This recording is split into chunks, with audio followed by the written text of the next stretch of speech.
Une pauvre petite fille essaie de laver la voiture d'un jeune PDG millionnaire en échange de quelques pièces. Mais lorsqu'il regarde de plus près, il demande « Où as-tu eu ce bracelet ?» Sa réponse le laisse stupéfait. Avant de commencer l'histoire, n'oubliez pas de laisser un like et de vous abonner à la chaîne pour voir plus d'histoires comme celle-ci. L'horloge numérique affichait 19h43 lorsque Grayson Cole éteignit son ordinateur.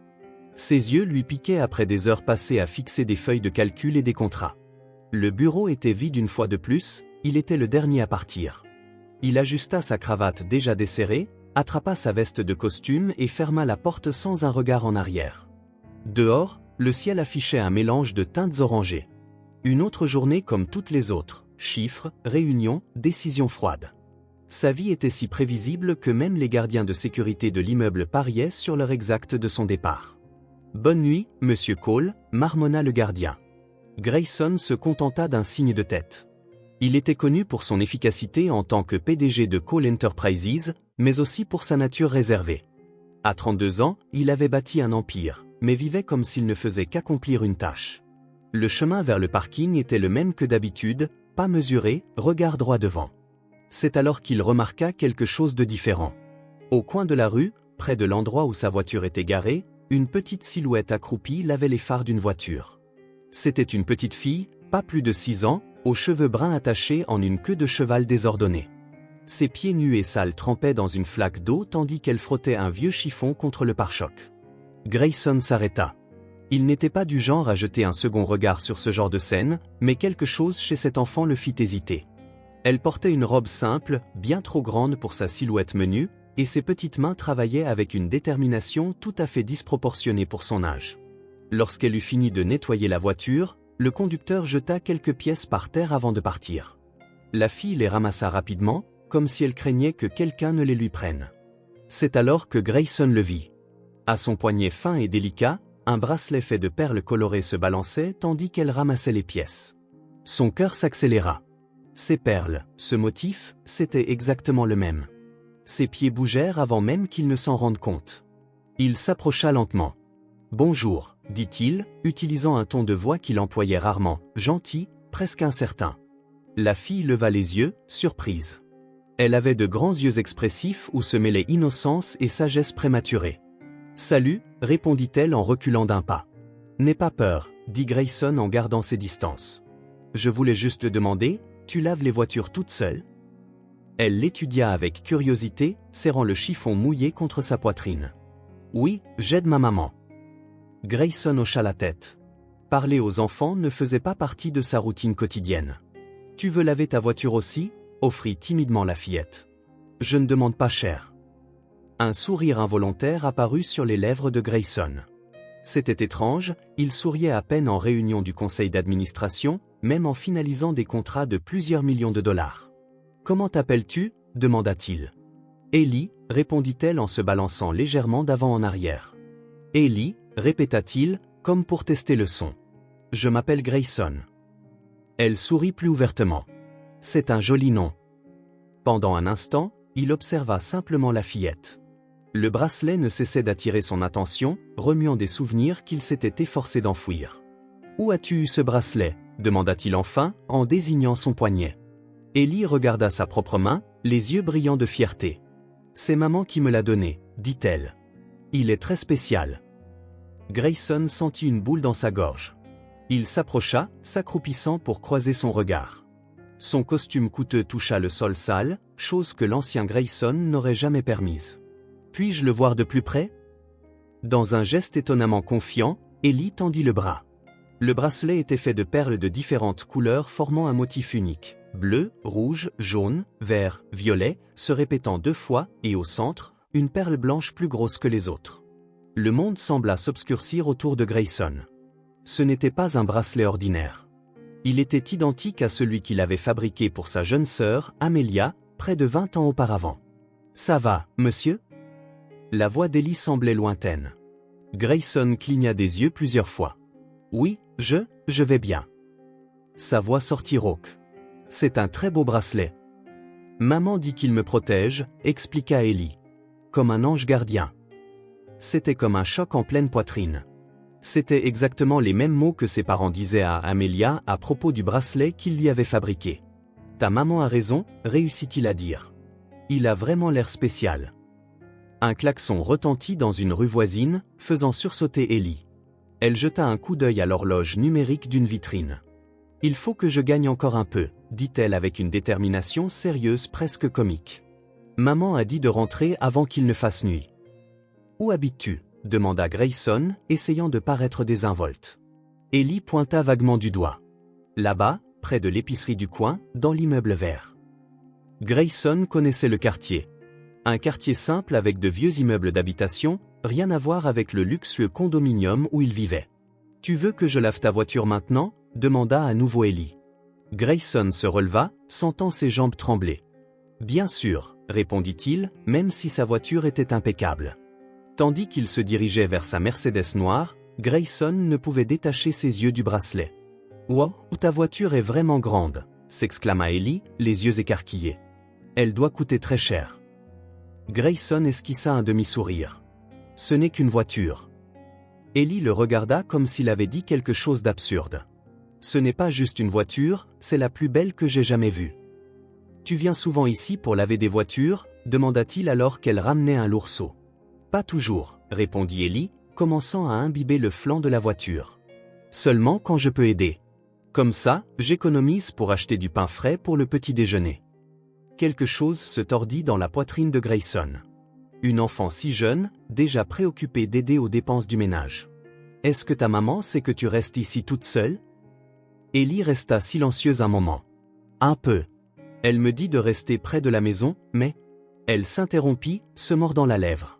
« Mais parfois, il n'y a rien à manger à la maison et elle devient triste. »« Comment s'appelle ta maman ?» demanda-t-il, essayant de rester désinvolte. « Sarah » répondit fièrement Ellie. « N'est-ce pas le plus joli nom du monde ?»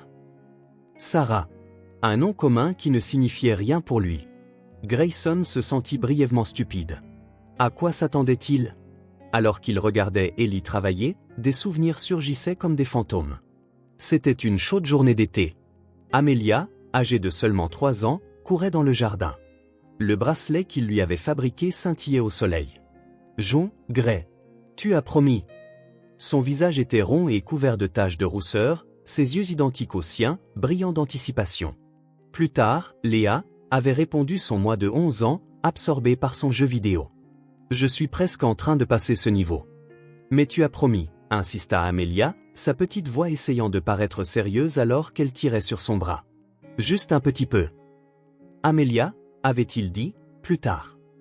Sa voix était sortie plus irritée qu'il ne l'avait voulu. « Va jouer dans le jardin, j'arrive bientôt. » Elle était partie en traînant les pieds, poussant la porte moustiquaire. Il n'avait même pas détourné les yeux de l'écran. C'était la dernière fois qu'il l'avait vue. Des heures plus tard, la panique.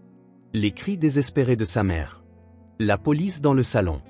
Les recherches dans le quartier qui durèrent des jours, des semaines, des mois. Ils n'ont jamais rien trouvé. Pas un indice. Ni elle, ni le bracelet. Juste le vide d'une disparition jamais résolue. C'est fini. La voix joyeuse d'Ellie le ramena au présent. Elle est vraiment propre maintenant, tu vois? Grayson regarda la voiture. Il y avait quelques traces d'eau ici et là, mais elle avait l'air si fière qu'il sourit. C'est parfait, dit-il en sortant son portefeuille. Combien je te dois? Ellie fronça les sourcils, réfléchissant. 2 $. C'est ce que les autres paient. Grayson sortit un billet de 20 $. Je pense que ça vaut plus que ça. Les yeux d'Ellie s'écarquillèrent. Mais je n'ai pas la monnaie, monsieur. Tu peux le garder, dit Grayson. Tu as travaillé dur. Ellie prit le billet avec précaution. Merci. J'achèterai du pain et du lait pour maman.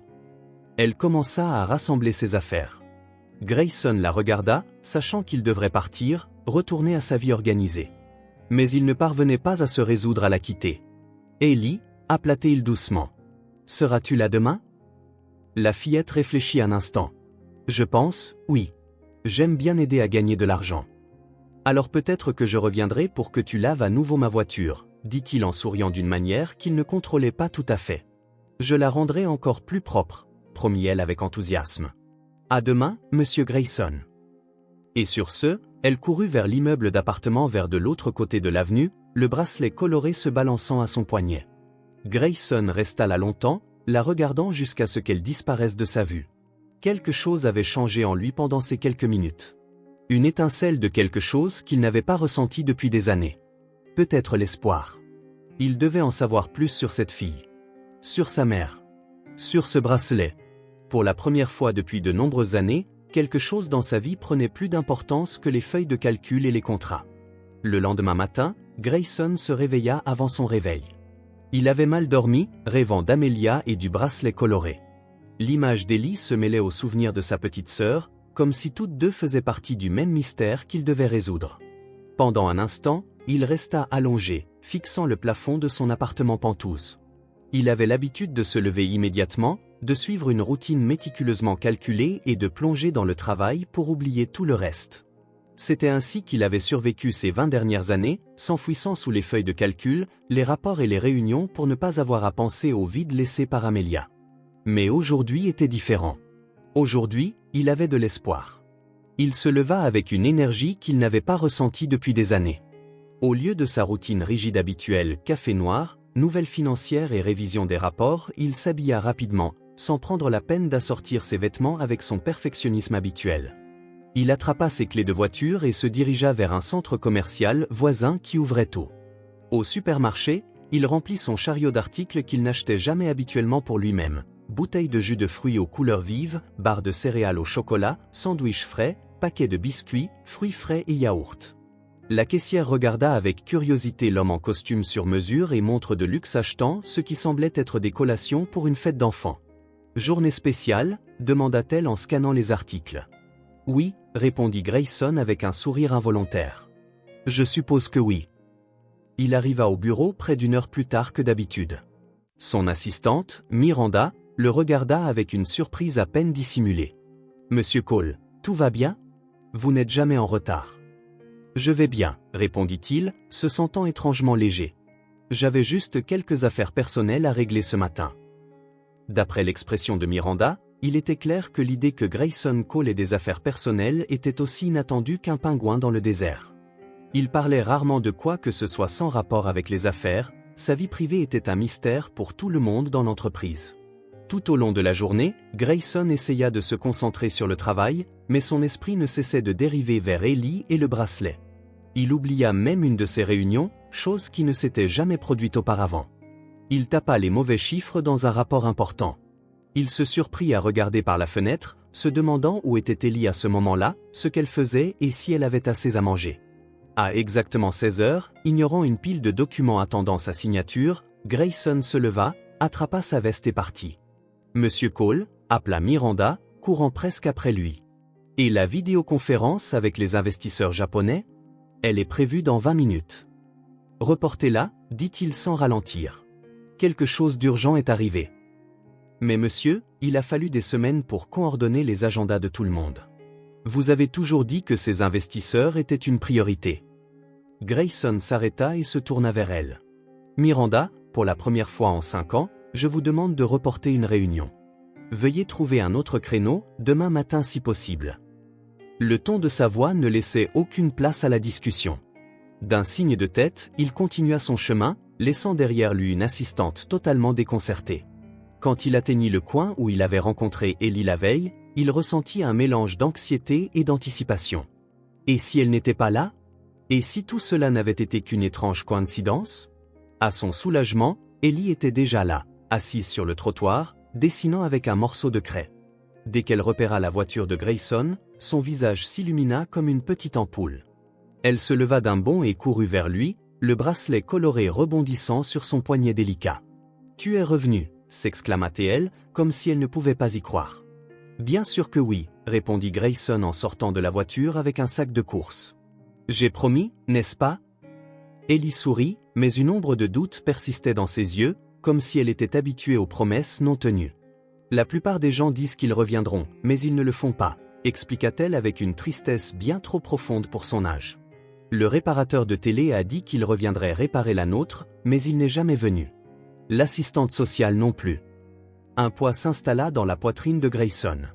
Comment une si jeune personne pouvait-elle déjà connaître une telle déception? « Eh bien, je ne suis pas comme la plupart des gens, » dit Grayson en s'accroupissant pour croiser son regard. Quand je promets quelque chose, je le tiens. Toujours. Et je t'ai apporté des choses. Les yeux d'Ellie s'écarquillèrent lorsqu'elle vit le contenu du sac. Grayson lui offrit une petite bouteille de jus d'orange et un sandwich.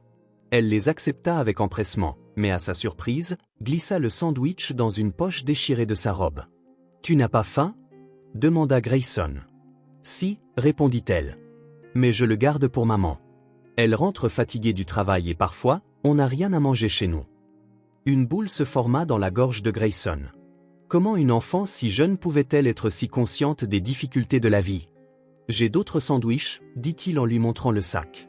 Celui-ci peut être juste pour toi. Je m'assurerai que ta maman en est plein, promis. Ellie hésita un moment, mais la faim l'emporta. Elle déballa le sandwich et prit une bouchée, fermant les yeux de plaisir au goût. Merci, monsieur Grayson, dit-elle entre deux bouchées. C'est le meilleur sandwich que j'ai jamais mangé. Quelque chose dans la simplicité de sa joie toucha profondément Grayson. Il avait dîné dans des restaurants étoilés au Michelin, mangé des plats préparés par des chefs célèbres, et pourtant, il n'avait jamais ressenti ne serait-ce qu'une fraction du plaisir que cette petite fille trouvait dans un simple sandwich de supermarché. Au cours des jours suivants, une routine s'installa. Grayson apparaissait à la même heure, apportant de la nourriture et de l'eau. Ellie lavait sa voiture à sa manière, éclaboussant plus d'eau et de savon autour qu'elle ne nettoyait réellement, puis ils s'asseyaient sur le trottoir et discutaient. Au bureau, les gens remarquèrent le changement. Grayson, toujours si prévisible et méthodique, partait maintenant ponctuellement à 16 heures, peu importe ce qui se passait. Il déléguait des tâches qu'il insistait auparavant pour gérer lui-même. Son humeur semblait plus légère, moins tendue. « Qu'est-ce qui se passe avec le patron ?» demanda un manager à Miranda. « Il m'a souri aujourd'hui. J'ai eu peur. » Miranda haussa les épaules. « Je ne sais pas, mais quoi que ce soit, j'espère que ça va continuer. Il a presque l'air humain. » Peu à peu, entre les barres de chocolat et les gorgées de jus, Ellie en révéla davantage sur sa vie. Sa mère, Sarah, acceptait n'importe quel travail qu'elle pouvait trouver, nettoyer des maisons, servir lors d'événements, distribuer des prospectus dans les rues. Parfois, quand elle ne trouvait pas de travail, elle passait des jours avec peu de nourriture. Maman essaie de ne pas montrer quand elle est inquiète, dit Ellie un après-midi, dessinant avec des craies de couleur sur le trottoir. Mais je sais quand les choses sont difficiles parce qu'elle a cette ride ici. La fillette pointa entre ses sourcils. Et elle ne mange qu'un petit peu, en disant qu'elle n'a pas faim, pour qu'il en reste plus pour moi. Grayson ressentit une admiration croissante pour cette femme qu'il n'avait jamais rencontrée. Sarah devait être extraordinaire pour élever une fille aussi douce et attentionnée dans des circonstances si difficiles. « Est-ce que ta maman a déjà pensé à t'inscrire à l'école ?» demanda Grayson un après-midi, regardant Ellie dessiner des figures simples avec sa craie. Le visage de la fillette s'assombrit. « Maman a toujours voulu, mais il n'y a jamais assez d'argent. Les bonnes écoles coûtent cher, et les autres sont vraiment loin. Et il faut plein de papiers qu'on n'a pas. » « Quel genre de papier ?» Ellie haussa les épaules, incertaine. « Maman dit que c'est compliqué parce qu'elle n'a pas tous ses papiers non plus. » L'information parut étrange à Grayson, mais il ne voulut pas la pousser. Au lieu de cela, il demanda « Tu veux aller à l'école ?» Les yeux d'Ellie pétillèrent. « Plus que tout au monde. Je veux apprendre à lire des histoires, faire des maths et voir d'autres endroits sur le globe. » Globe, proposa Grayson en souriant. « C'est ça, s'exclama-t-elle. Maman m'en a montré un dans un vieux livre qu'on a trouvé. Il y a tellement d'endroits dans le monde, tu sais? Je veux tous les voir un jour. » Son enthousiasme pour la connaissance émut Grayson. S'il y avait une chose que l'argent ne pouvait pas acheter, c'était cette soif authentique d'apprendre, cette curiosité pure pour le monde.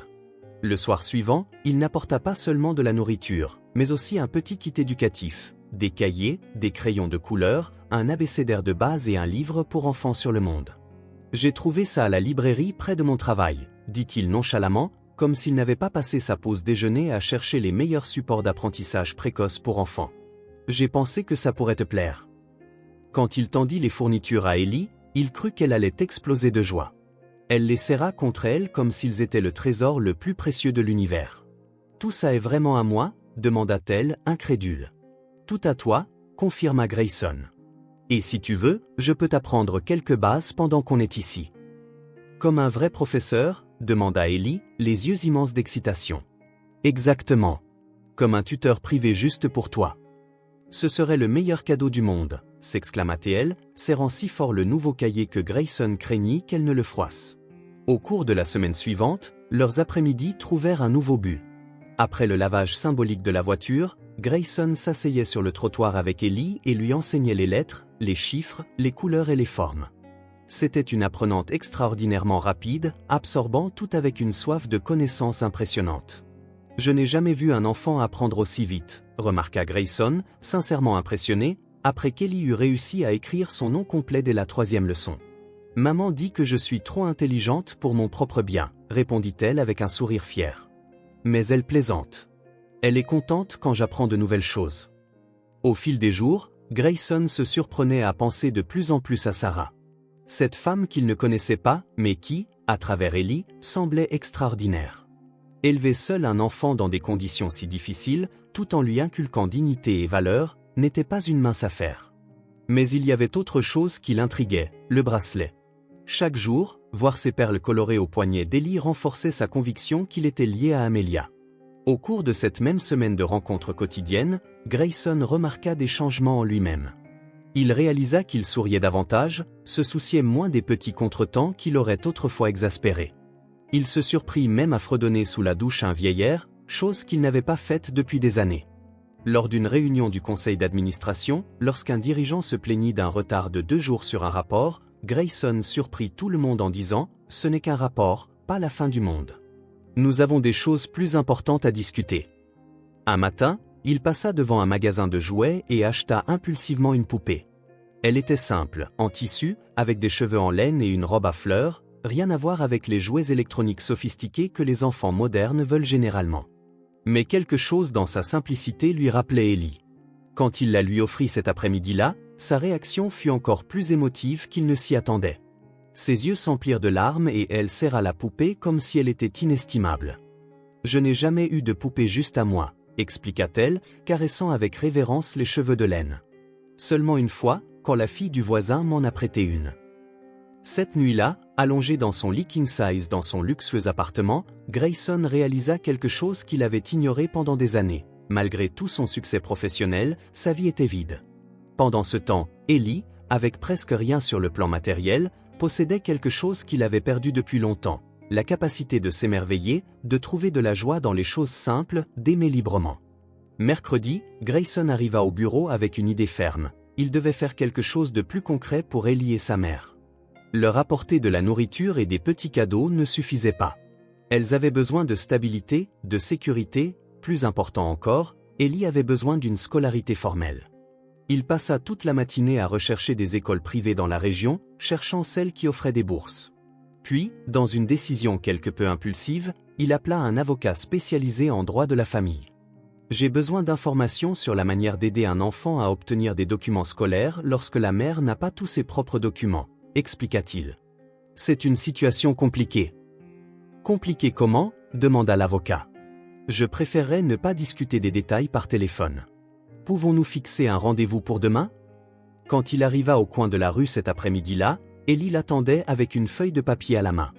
C'était un dessin, elle-même, Grayson et une figure féminine qu'il supposa être Sarah, se tenant tous la main sous un soleil souriant. « C'est pour toi », dit-elle fièrement en lui tendant le dessin. « C'est nous, moi, toi et maman. Comme des amis. » Grayson ressentit une chaleur indescriptible dans sa poitrine. « C'est magnifique, Ellie. Je le garderai précieusement. » Pendant la leçon de ce jour-là, Ellie était particulièrement concentrée. Elle apprit plusieurs nouvelles lettres et réussit à écrire de petits mots. Quand ils eurent terminé, elle regarda Grayson avec une expression inhabituellement sérieuse pour son visage habituellement joyeux. « Monsieur Grayson, pourquoi m'aidez-vous autant ?» La question le prit par surprise.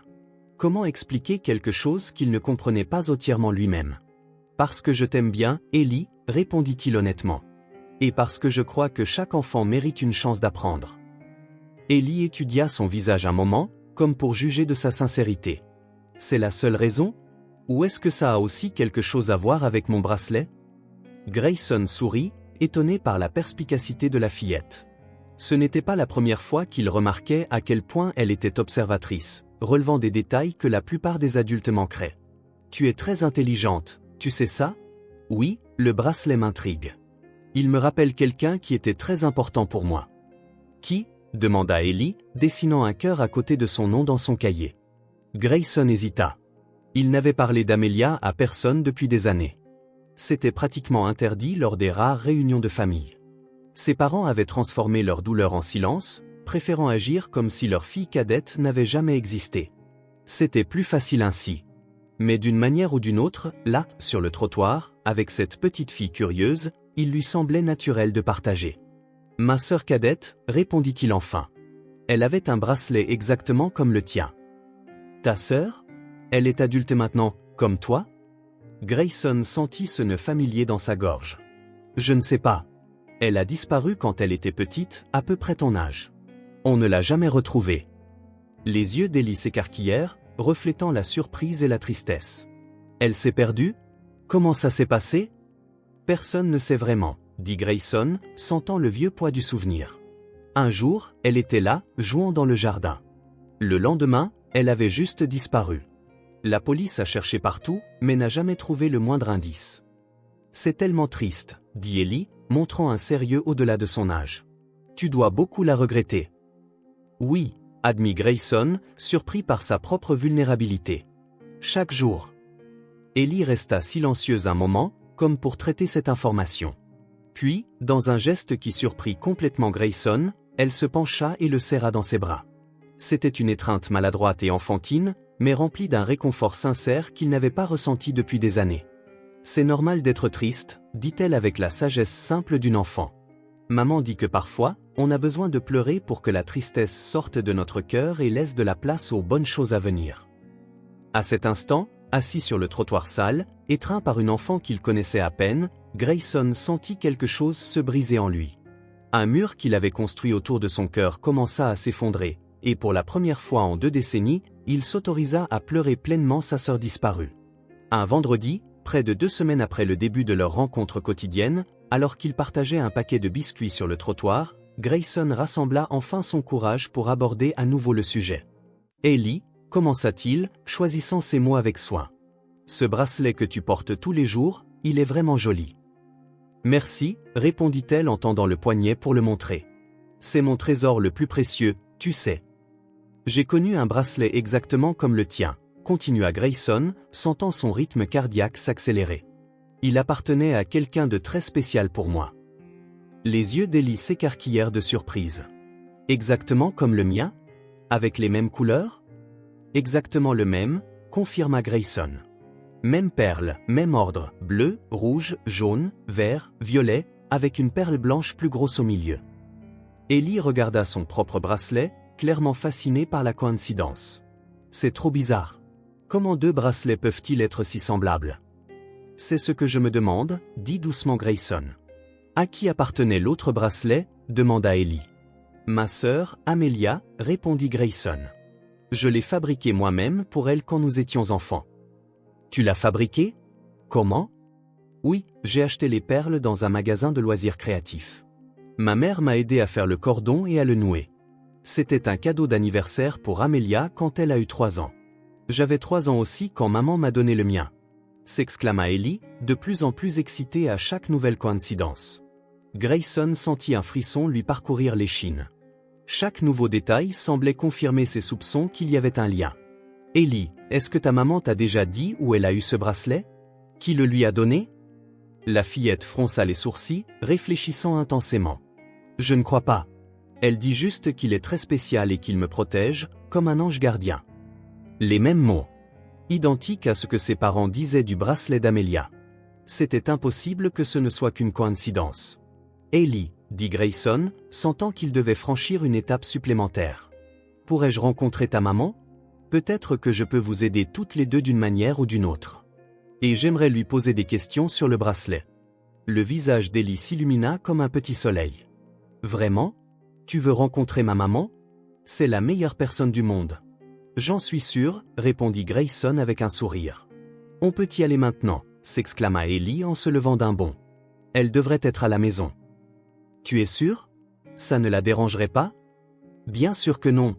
Maman dit toujours que les amis sont les bienvenus, même si c'est petit chez nous. » Il y avait quelque chose de profondément émouvant dans la simplicité de cette réponse. Dans son monde d'entreprise, Personne n'était le bienvenu sans but ni arrière-pensée. Les relations étaient calculées, mesurées par ce qu'elles pouvaient offrir en retour. L'ouverture sincère d'Ellie était rafraîchissante et étrangement réconfortante. Tandis qu'il marchait, Ellie tenait fermement la main de Grayson, le guidant à travers des rues plus étroites et plus délabrées. Le quartier était visiblement pauvre, avec de vieux bâtiments, des trottoirs fissurés et des ordures entassées dans les coins. À une autre époque de sa vie, Grayson se serait peut-être senti déplacé, voire inquiet. Mais maintenant, avec la petite main d'Ellie fermement dans la sienne, il se sentait étrangement à l'aise. Enfin, ils s'arrêtèrent devant un immeuble de 4 étages dont la peinture verte, passée et écaillée, se détachait. La porte d'entrée était cassée, maintenue fermée uniquement par un bout de fil de fer. « C'est ici qu'on habite », annonça fièrement Ellie, ce qui contrastait avec l'aspect délabré de l'immeuble. Au 3e étage, ils montèrent des escaliers étroits et faiblement éclairés. Les marches craquaient sinistrement et une odeur de moisi flottait dans l'air. À chaque palier, on entendait des téléviseurs à plein volume, des pleurs d'enfants et parfois le son de disputes. Au 3e étage, Ellie courut vers l'avant-dernière porte et frappa avec excitation. « Maman! Maman! J'ai amené un invité !» Il y eut un moment de silence, suivi du bruit de pas légers s'approchant. La porte s'entr'ouvrit juste assez pour que Grayson aperçoive un œil vert méfiant. « Ellie, qui est avec toi ?»« C'est Monsieur Grayson, maman. Celui qui m'apporte des sandwichs et qui m'apprend à lire, » expliqua Ellie en tirant sur la porte pour qu'elle s'ouvre davantage. « Il voulait te rencontrer. » La porte s'ouvrit un peu plus, révélant une jeune femme d'accent grave peine 25 ans. Elle portait des vêtements simples et usés, et ses cheveux bruns étaient attachés en un chignon désordonné. Des cernes sombres marquaient ses yeux, signe d'une fatigue chronique. Malgré tout, il y avait une dignité dans sa posture et une beauté subtile que les temps difficiles n'avaient pas réussi à effacer. Grayson eut l'impression d'avoir reçu un coup de poing dans le ventre. Ses yeux, ils étaient exactement comme ceux de sa mère.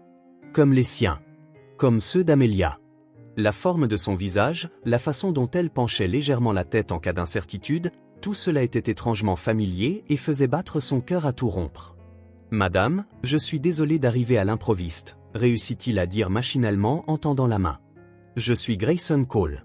J'ai rencontré Ellie il y a quelques semaines et... » Ces mots moururent dans sa gorge alors que leurs regards se croisèrent directement.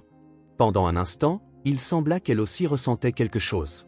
Une lueur de reconnaissance confuse traversa son visage, rapidement remplacée par une expression prudente. « Ellie m'a beaucoup parlé de vous », dit Sarah doucement mais avec réserve. « Merci pour les collations et les fournitures scolaires.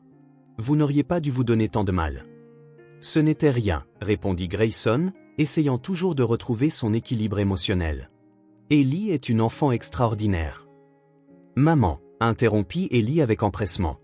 Monsieur Grayson connaissait un bracelet exactement comme le mien. Il appartenait à sa sœur qui a disparu. Sarah sembla se figer momentanément.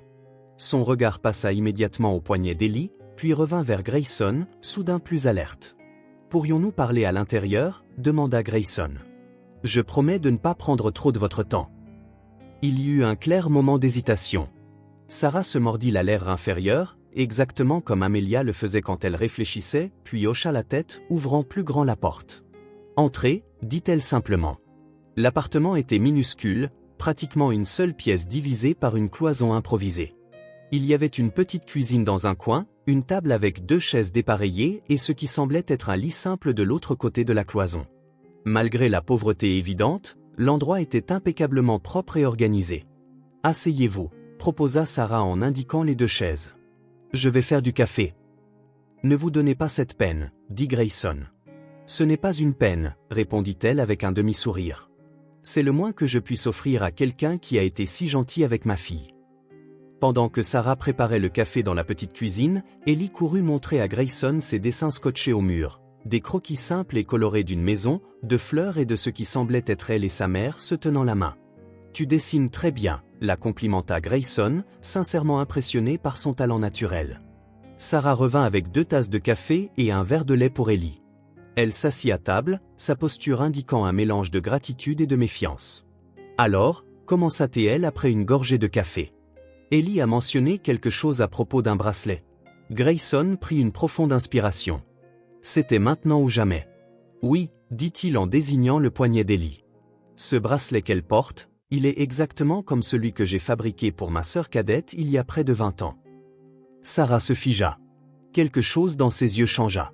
Une lueur de peur, peut-être? Ma sœur, Amelia, a disparu quand elle avait juste 3 ans, continua Grayson. Nous n'avons jamais su ce qui s'était passé. La police a enquêté pendant des années, mais n'a rien trouvé. Pas même le bracelet. Le silence qui suivit fut lourd de tension.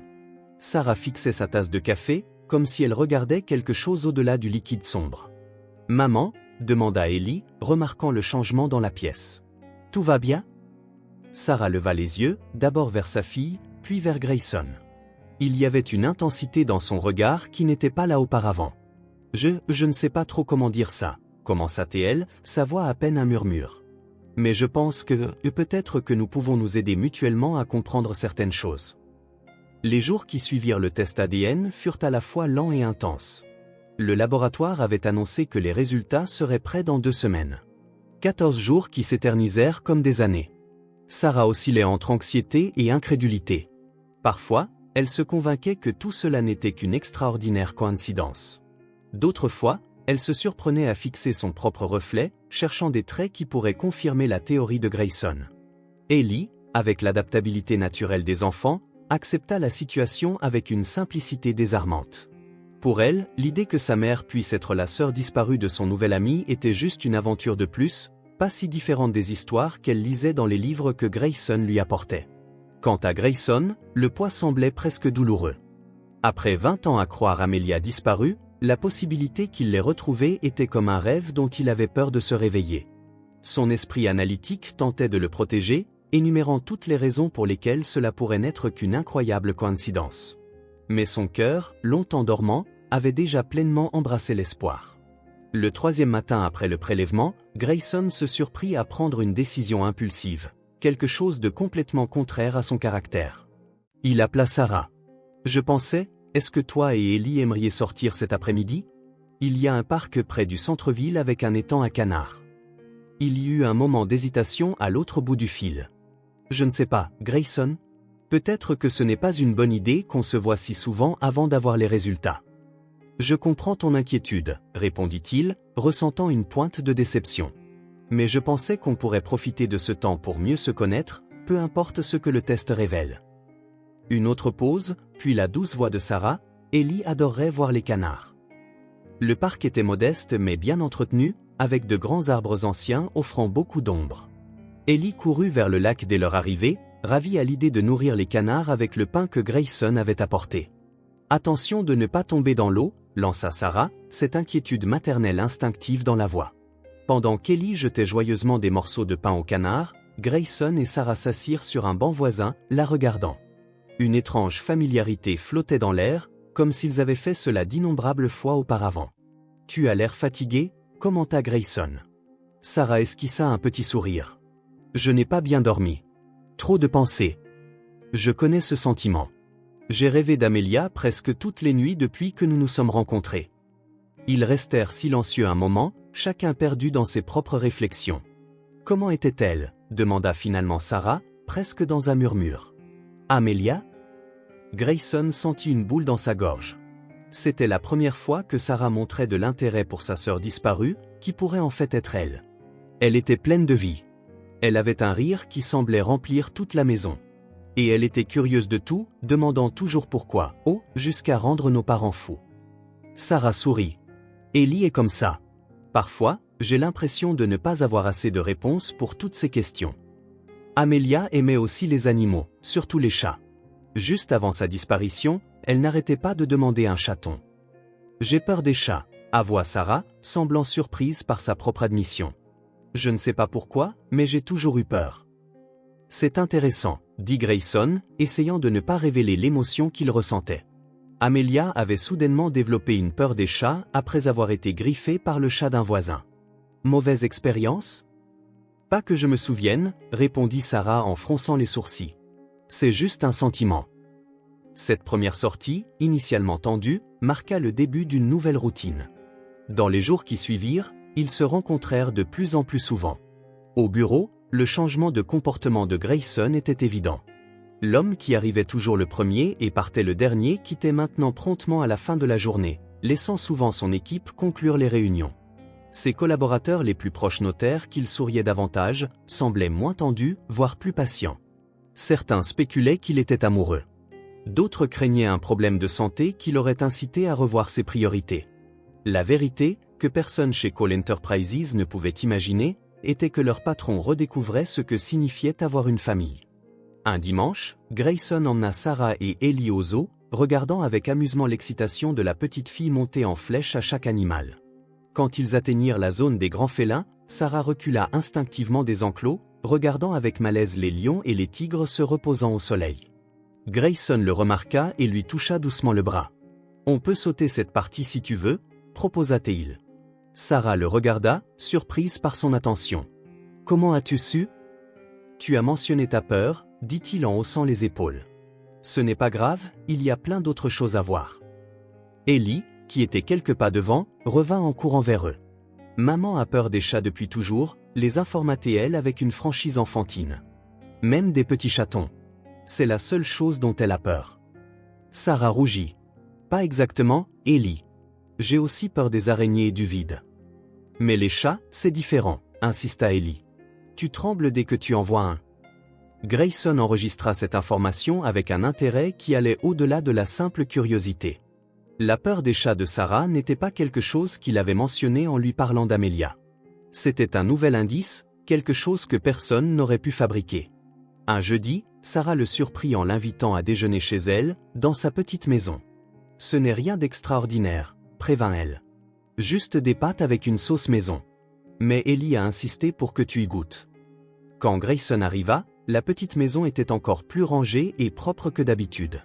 Des fleurs sauvages dans une tasse décoraient la table, probablement cueillies par Ellie dans un terrain vague voisin.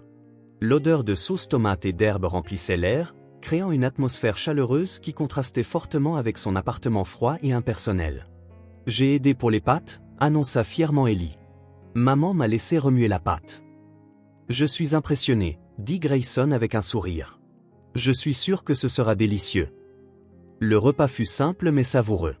Assis à la petite table, bavardant de choses insignifiantes, riant des enquêtes d'Ellie dans l'immeuble, Grayson ressentit quelque chose qu'il n'avait pas éprouvé depuis l'enfance, un sentiment d'appartenance, d'être exactement là où il devait être. Alors qu'il aidait Sarah à faire la vaisselle, leurs mains s'effleurèrent brièvement. Un petit contact qui envoya un étrange frisson le long de sa colonne vertébrale.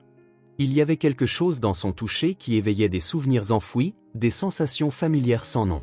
« Désolé », murmura Sarah en retirant vivement sa main, ses joues rougissant d'une teinte rosée que Grayson trouvait inexplicablement charmante. « Pas de problème », dit-il, se sentant soudainement gêné, comme un adolescent plutôt qu'un homme d'affaires aguerri habitué aux négociations sous haute pression. À mesure que le jour des résultats approchait, l'anxiété de chacun grandissait. Sarah semblait plus distante, comme si elle se préparait émotionnellement à une déception. Grayson, en revanche, était devenu presque obsessionnel, passant mentalement en revue chaque similitude, chaque coïncidence, chaque détail reliant Sarah à Amelia. Ellie, sentant la tension, faisait de son mieux pour garder une atmosphère légère. Lors d'une de leurs sorties, alors qu'ils marchaient dans le parc, elle prit les mains de Sarah et de Grayson. « Si le test dit que vous êtes frère et sœur, ça veut dire que tu seras vraiment mon oncle ?» demanda-t-elle à Grayson. « Oui, Ellie, » dit-il en serrant doucement sa petite main. « Je serai vraiment ton oncle. » « Et si le test dit que vous ne l'êtes pas ?» insista-t-elle. Grayson regarda Sarah, qui observait sa fille avec amour et appréhension. « Eh bien, dans ce cas, » commença-t-il prudemment, « nous pourrions toujours être amis, si ta maman est d'accord. Et les amis, c'est important aussi. » Ellie réfléchit à cela un moment, puis hocha la tête, apparemment satisfaite. « Mais je pense quand même que tu es son frère. Vous avez les mêmes yeux. » La veille du 10e jour depuis le prélèvement, Grayson appela Sarah. « Aimerais-tu aller au parc d'attractions samedi ? Un nouveau vient d'ouvrir près de la ville. J'ai pensé qu'Ellie apprécierait. »« Elle va adorer, » répondit Sarah, et il pouvait entendre le sourire dans sa voix. « Mais ça doit être cher. S'il te plaît, laisse-moi t'inviter. » Voir le sourire d'Ellie sera un paiement plus que suffisant. Sarah hésita un moment. « Je sais que c'est difficile, mais nous devons nous préparer à la possibilité que le test revienne négatif. » « Je sais, » dit-il, sentant le poids de ses mots. « Crois-moi, j'y pense tout le temps. Mais peu importe les résultats, Sarah, ces jours passés avec toi et Ellie ont beaucoup compté pour moi. Il y eut un silence à l'autre bout du fil, et pendant un moment, Grayson craignit d'en avoir trop dit.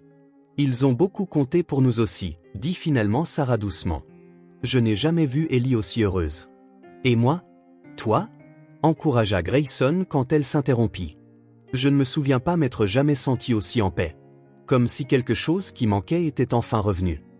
Le parc d'attractions était tel que Grayson s'en souvenait de son enfance, plein de lumière vive, de musique et de l'odeur de barbe à papa et de pop-corn dans l'air. Ellie était aux anges, les entraînant d'une attraction à l'autre, son visage rayonnant de pure joie. « Je veux faire le carrousel », cria-t-elle en désignant les chevaux aux couleurs vives qui tournaient au son d'une vieille chanson. Pendant qu'Ellie grimpait sur un cheval blanc aux accents dorés, Grayson et Sarah regardaient côte à côte. « Elle a l'air si heureuse », remarqua Sarah, son visage adouci par l'émotion. « Je n'ai jamais pu lui offrir des journées comme celle-ci. »« Tu lui as donné quelque chose de bien plus important », répondit sincèrement Grayson. « Tu lui as donné de l'amour, des valeurs, de la force. C'est une enfant incroyable, Sarah. C'est tout toi. » Sarah rougit au compliment, détournant le regard. « Merci. J'ai toujours fait de mon mieux, même quand c'était difficile. » Après le carrousel, ils allèrent aux montagnes russes pour enfants. Ellie insista pour que Grayson l'accompagne, tandis que Sarah attendait en souriant, regardant l'homme d'affaires habituellement sérieux hurler aux côtés d'un groupe d'enfants à chaque descente. « Tu l'aimes vraiment, n'est-ce pas ?» demanda Sarah quand Grayson revint, les cheveux ébouriffés et les joues rouges d'excitation. « Ellie ? Bien sûr. C'est impossible de ne pas l'aimer. »« C'est plus que ça, » insista Sarah, son regard pénétrant. « C'est comme si tu tenais vraiment à elle. » Grayson se sentit exposé, vulnérable. « Je tiens à vous deux. Peu importe ce que dit le test, Sarah. Vous deux, vous êtes déjà importante pour moi. » Le moment fut interrompu par Ellie qui arriva en courant pour demander à aller sur les balançoires. Les balançoires se trouvaient dans une partie plus calme du parc, loin de la musique forte et des grandes foules. Seuls quelques parents et enfants étaient présents, ce qui donnait une atmosphère presque intime. « Pousse-moi, oncle Grayson », demanda Ellie, déjà assise sur l'une des balançoires, les jambes donnant des coups de pied dans les airs. Grayson se plaça derrière elle et commença à la pousser doucement. À chaque mouvement, le rire cristallin d'Ellie remplissait l'air. « Plus haut! Plus haut !» criait-elle, ravie par la sensation de voler. Sarah se tenait un peu à l'écart, regardant avec un sourire. Il y avait quelque chose de profondément réconfortant à voir sa fille si heureuse et insouciante. Et quelque chose chez Grayson aussi. La tendresse avec laquelle il traitait Ellie, l'attention prudente, la joie sincère qu'il montrait en leur présence. Il était difficile d'associer cet homme au PDG froid et calculateur qu'elle avait imaginé au début. Alors qu'elle regardait Grayson pousser Ellie, un puissant sentiment de déjà-vu commença à l'envahir, la laissant presque prise de vertige. L'image devant elle semblait se superposer à une autre, comme une photographie doublement exposée. Au lieu d'Ellie sur la balançoire, elle se voyait elle-même, peut-être âgée de 3 ans, avec des couettes. Et au lieu de Grayson, il y avait un garçon un peu plus âgé, peut-être 11 ans, avec le même sourire doux, les mêmes yeux verts. « Plus haut, Gray. Je veux aller plus haut. »« Tu es sûre, Léa ? Tu es encore petite. »« Non, je ne suis pas petite. Je suis grande. Je vais aller jusqu'au ciel. » Le souvenir était si vif, si réel. Sarah porta la main à sa bouche, étouffant un sanglot. Ce n'était pas juste un rêve ou une fantaisie. C'était un souvenir authentique, un fragment d'un passé qu'elle croyait irrémédiablement perdu. Se sentant tremblante, elle s'approcha de la balançoire. Des larmes coulaient sur son visage, mais elle le remarqua à peine. Toute son attention était portée sur Grayson, sur son visage qui lui semblait maintenant si familier, si aimé. « Tu me poussais comme ça, n'est-ce pas ?» demanda-t-elle, la voix tremblante d'émotion. Grayson se figea, les mains toujours sur les chaînes de la balançoire. Il se tourna lentement vers Sarah, les yeux écarquillés de surprise et d'espoir. « Que as-tu dit ?» demanda-t-il, presque sans souffle. « Sur la balançoire, quand nous étions enfants, » continua Sarah, les mots jaillissant entre les sanglots. « Tu m'appelais Léa. Et je suppliais toujours pour aller plus haut. » Grayson lâcha la balançoire, laissant Ellie se balancer toute seule, et s'avança vers Sarah. Ses mains tremblaient. « Tu t'es souvenu ?» murmura-t-il, incrédule. « Tu t'es vraiment souvenu ?» Sarah hocha la tête, incapable de parler davantage. D'autres souvenirs affluaient, chacun apportant des émotions intenses. bonheur, sécurité, amour, des sentiments longtemps enfouis mais jamais vraiment oubliés. Sans réfléchir, Grayson la serra dans ses bras. Sarah ne résista pas. D'une manière ou d'une autre, dans ses bras, elle se sentit enfin chez elle. « Maman ? Oncle Grayson ? Pourquoi vous pleurez ?» demanda Ellie, qui avait sauté de la balançoire et les observait maintenant avec curiosité. Sarah s'écarta, essuyant ses larmes. « Ce n'est rien, ma chérie. Maman vient juste de se souvenir de quelque chose d'important. »« Quelque chose de bien ou de mal ?» insista Ellie. Sarah regarda Grayson, un sourire se formant à travers ses larmes. « Quelque chose de bien, Ellie. Quelque chose de vraiment, vraiment bien. » 2 jours après l'incident du parc, Grayson se présenta à l'appartement de Sarah avec une vieille boîte. C'était un dimanche matin, et la lumière du soleil entrait par les simples fenêtres, créant des taches de lumière sur le sol usé. Ellie dormait encore, recroquevillée sous une fine couverture, inconsciente de la tension qui emplissait l'air. « J'ai apporté quelque chose à te montrer », dit doucement Grayson, comme s'il craignait de briser le lien fragile qui se formait entre le passé et le présent. Sarah jeta un regard inquiet à la boîte. Depuis ce moment au parc où un souvenir vif l'avait submergée, d'autres réminiscences avaient fait surface. Des pièces fragmentées d'un puzzle qu'elle ne parvenait toujours pas à reconstituer entièrement. « Qu'est-ce que c'est ?» demanda-t-elle en désignant la boîte que Grayson posa sur la petite table de cuisine. « Des photos » répondit-il simplement. « Des photos de famille.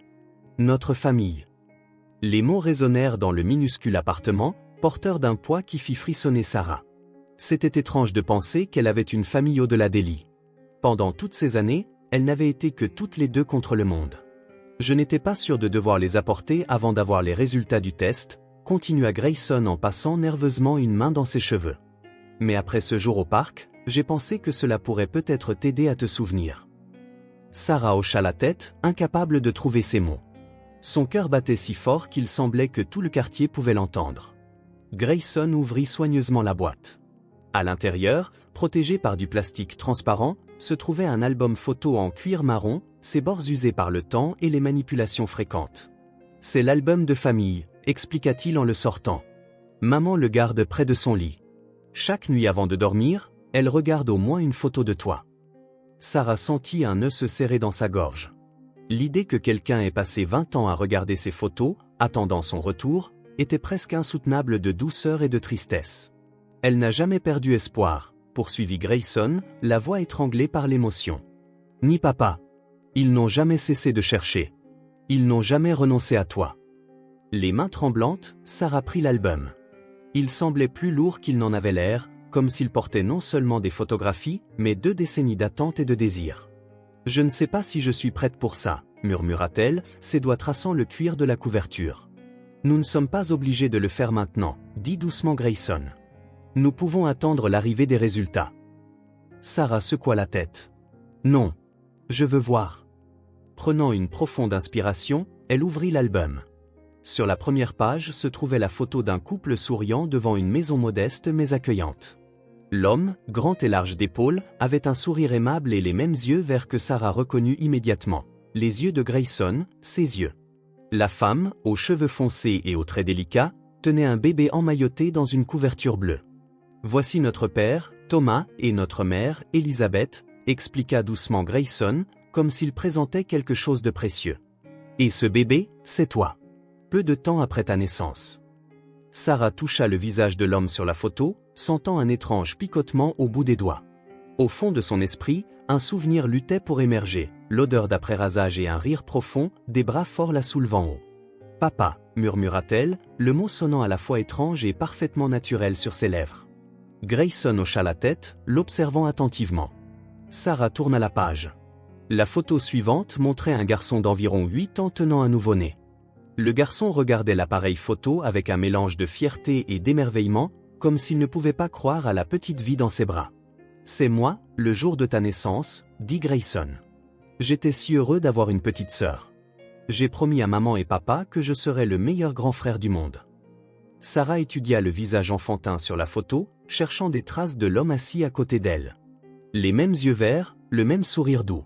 Soudain, un autre souvenir fit surface. Un garçon lui apprenant patiemment à faire ses lacets, même quand elle se trompait encore et encore. « Tu l'étais » dit-elle simplement. « Un bon grand frère, je veux dire. » Le sourire de Grayson vacilla, et pendant un moment, Sarah crut qu'il allait pleurer. Mais il prit juste une profonde inspiration et désigna la page suivante. D'autres photos suivirent, dépeignant une vie de famille ordinaire et heureuse. Une petite fille à sa fête d'anniversaire, soufflant avec délice les bougies. La même petite fille à la plage, construisant un château de sable avec son grand frère. Les quatre lors d'un pique-nique, rayonnant alors que leur mère coupait la pastèque. En tournant les pages, Sarah avait l'impression de regarder le film de la vie de quelqu'un d'autre. Mais ce n'était pas quelqu'un d'autre. C'était elle. Amelia.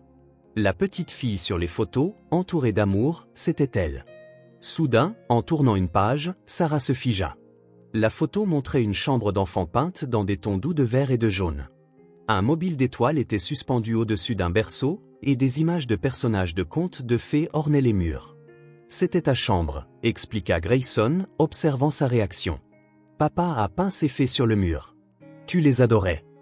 Sarah mit la main sur sa bouche, étouffant un sanglot. Sans avertissement, l'odeur de peinture fraîche et de crayon de couleur envahit ses sens. Elle pouvait presque entendre une douce voix féminine chanter une berceuse, sentir le tissu doux d'une couverture contre sa joue alors qu'elle s'endormait. L'odeur de l'enfance, perdue depuis si longtemps, revenait maintenant avec une intensité écrasante. « Je me souviens de cette chambre », murmura-t-elle, les larmes débordant. Le mobile, il faisait des ombres sur le mur quand la lumière entrait. Je les regardais jusqu'à m'endormir. Grayson hocha la tête, trop ému pour parler. Les pages suivantes montraient d'autres moments familiaux. Noël avec un arbre décoré, toute la famille autour de la table du dîner, des sorties dans un parc que Sarah reconnut comme le même endroit où elle avait eu ce flashback quelques jours plus tôt. C'est Golden Park, où nous avions l'habitude de pique-niquer tous les dimanches en été, dit Grayson en désignant la photo. Et voici la maison de grand-mère Hélène, où nous passions tous les Noëls. Sarah passa les doigts sur l'image d'une vieille maison avec un toit à pignons et un large porche.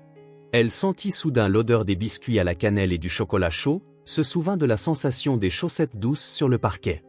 Grand-mère Hélène, elle faisait des biscuits en forme d'étoile, murmura Sarah, surprise par la clarté de son souvenir. Et elle avait un gros chat nommé Mittens. Mittens, compléta Grayson avec un sourire. Un persan orange qui dormait près de la cheminée. Sarah sourit à travers ses larmes. C'était comme si chaque photo ouvrait une nouvelle porte dans son esprit.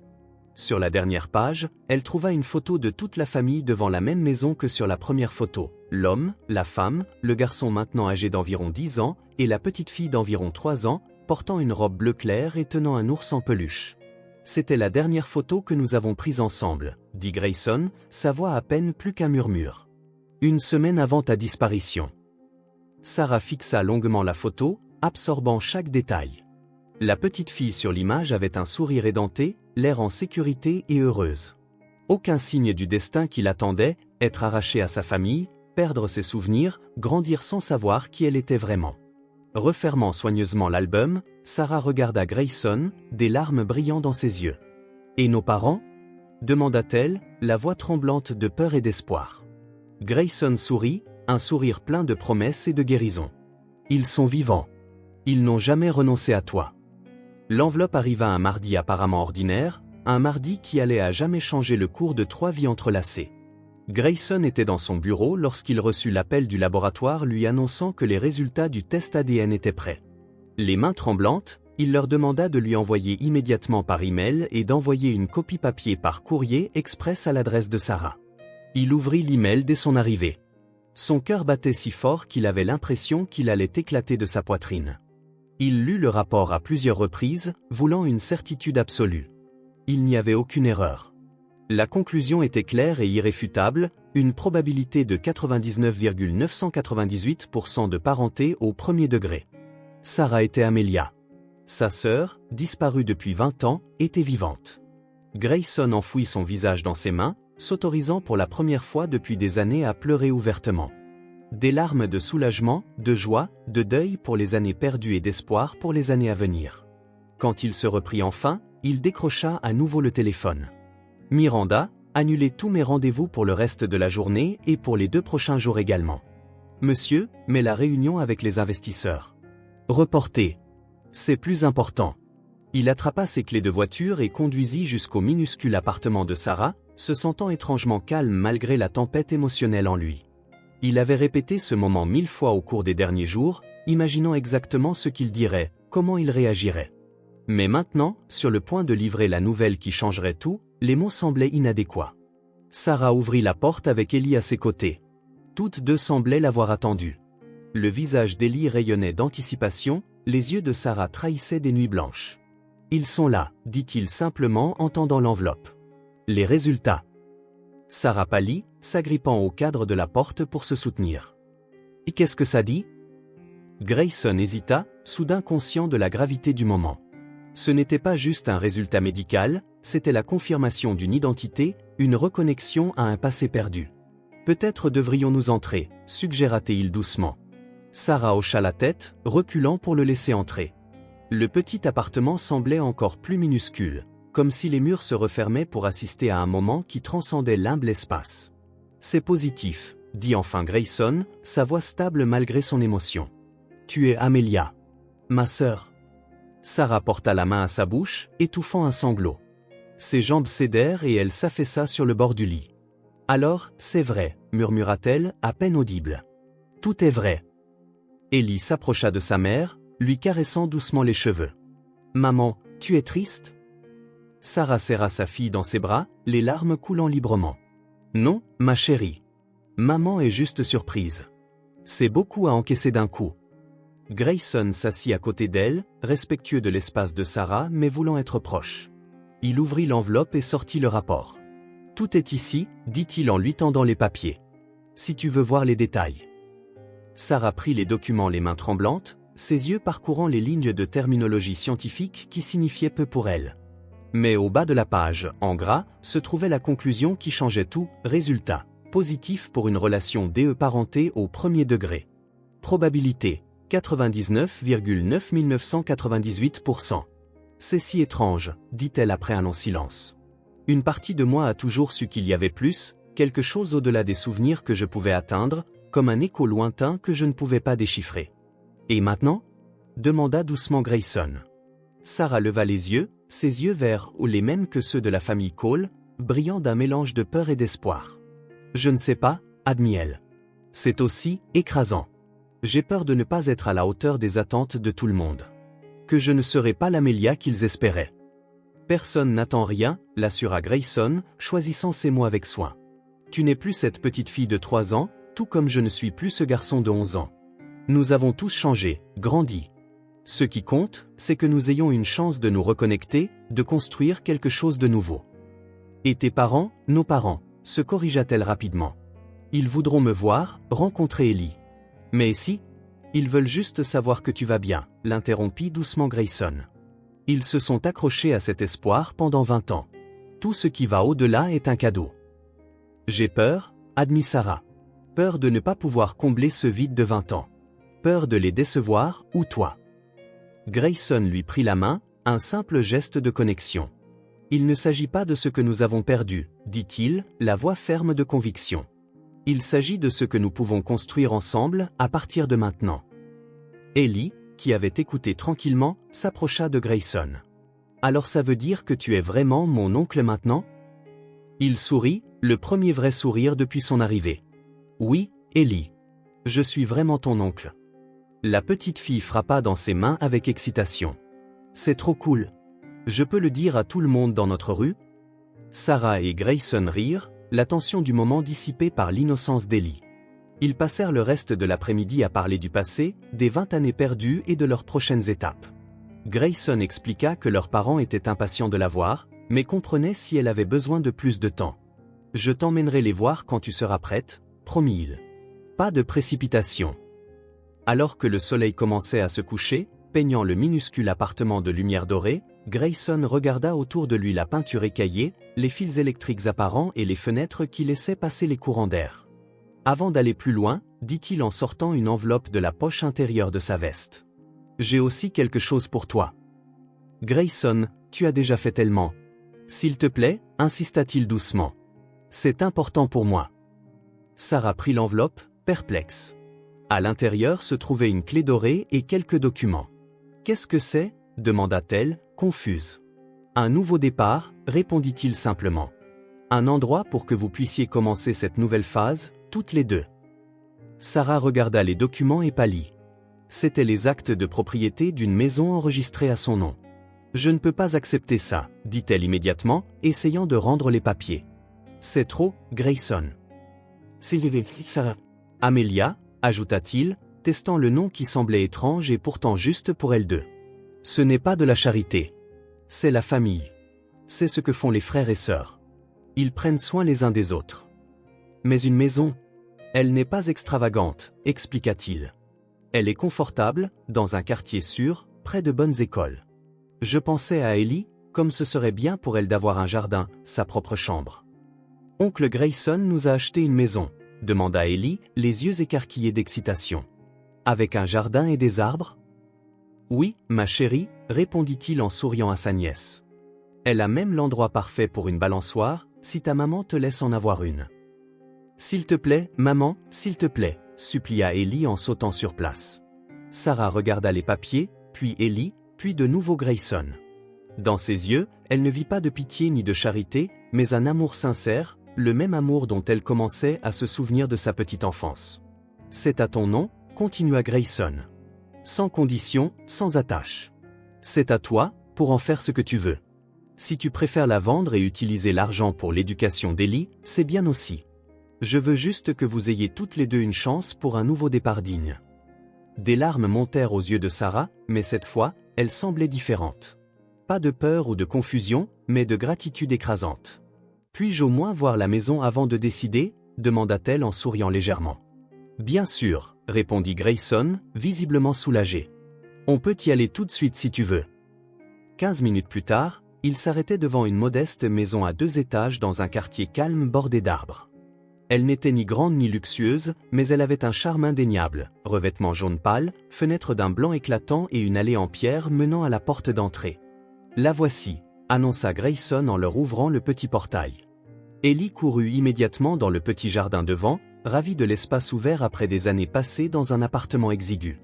Il y a une balançoire, cria-t-elle en désignant le côté du jardin où une simple balançoire était suspendue à une branche solide d'un vieil arbre. Sarah resta sur l'allée, les émotions si intenses qu'elle pouvait à peine traiter ce qu'elle voyait. Grayson s'approcha d'elle, lui tendant la clé dorée. « Voudrais-tu entrer » demanda-t-il doucement. Les mains tremblantes, Sarah prit la clé et se dirigea vers la porte. Elle s'inséra parfaitement dans la serrure, et la porte s'ouvrit sur une entrée chaleureuse avec un parquet en bois clair et des murs au ton neutre. « J'ai gardé la décoration minimale pour que tu puisses la personnaliser, expliqua Grayson en la faisant entrer. Mais je me suis assuré que vous ayez tout l'essentiel. » Le salon était spacieux, avec une cheminée électrique et des canapés confortables. La cuisine, moderne et pourtant chaleureuse, disposait de tous les appareils nécessaires.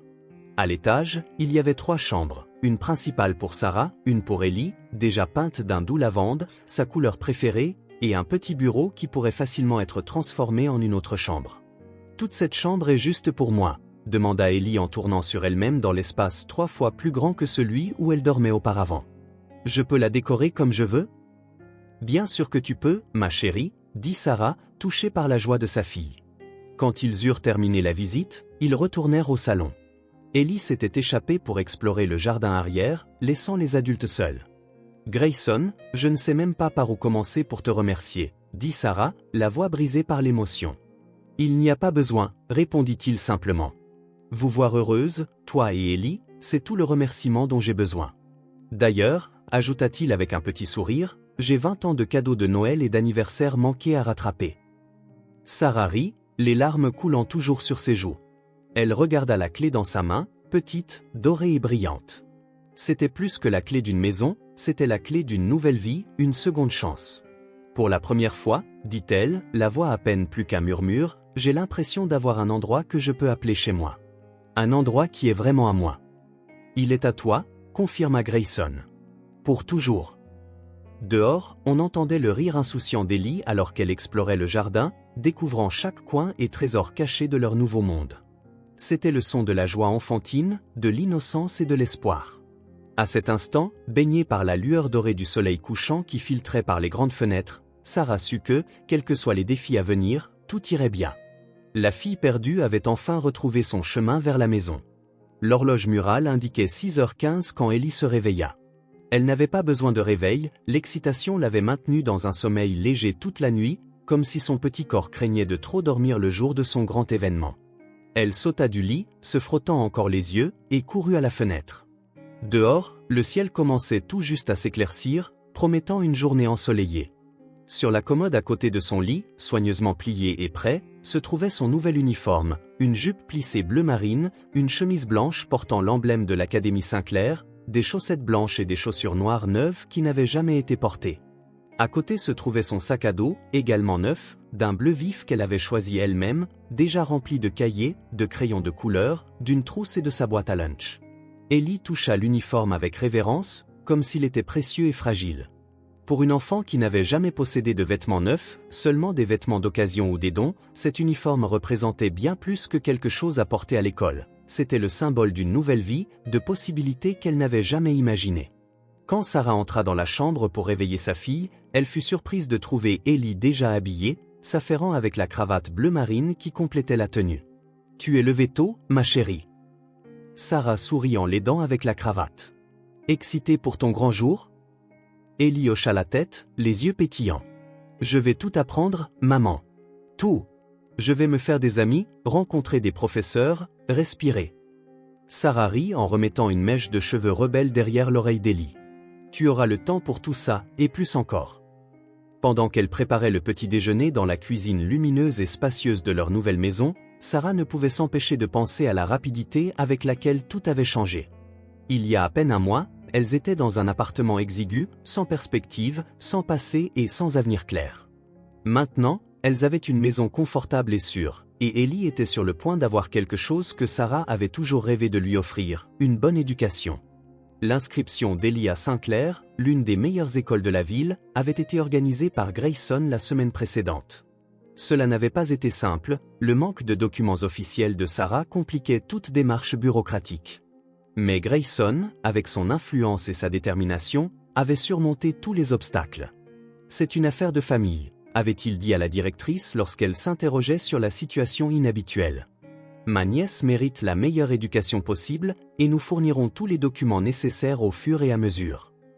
Le nom Cole, associé à l'une des familles les plus respectées de la ville, ouvrait des portes, mais c'est l'intelligence naturelle d'Ellie, démontrée lors d'une évaluation informelle, qui impressionna vraiment le personnel de l'école. Elle a un potentiel extraordinaire, avait déclaré la coordinatrice pédagogique après l'avoir testée. C'est incroyable tout ce qu'elle a appris sans scolarisation formelle. À 7h30 précise, la sonnette retentit. Grayson, impeccable dans son costume sombre, avait insisté pour se joindre à elle pour cette occasion spéciale. « Oncle Grayson !»